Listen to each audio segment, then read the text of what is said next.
Le dressage, une discipline pas facile à comprendre. Le cavalier et son cheval donnent l'impression de danser sur la piste, mais alors comment les cavaliers sont-ils départagés? On vous explique en 2 minutes top chrono.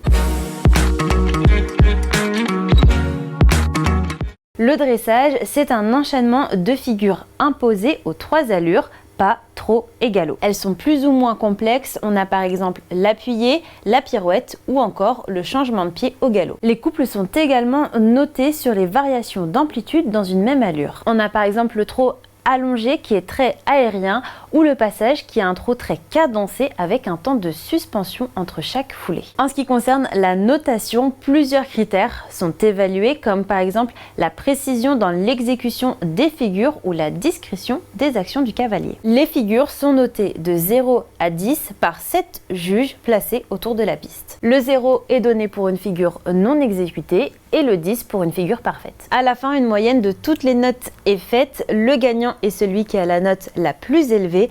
Elle est ensuite exprimée en pourcentage. À noter que le cheval et son cavalier réalisent un effort physique intense mais qui doit paraître facile et fluide pour les spectateurs. 60 couples et 15 nations seront en compétition. Le dressage est à la fois une épreuve par équipe avec 3 cavaliers et une épreuve individuelle. La première, le Grand Prix qui qualifiera les meilleures équipes et les finalistes individuels pour les 2 prochaines épreuves. Ces 2 autres épreuves sont le Grand Prix spécial qui sacre les 3 meilleures équipes et le Grand Prix freestyle en musique qui sacre les 3 meilleurs couples. À savoir qu'une inspection pour s'assurer de la bonne santé des chevaux sera effectuée avant le début des épreuves et avant la finale individuelle. Les nations favorites pour le dressage sont l'Allemagne, l'Angleterre et le Danemark.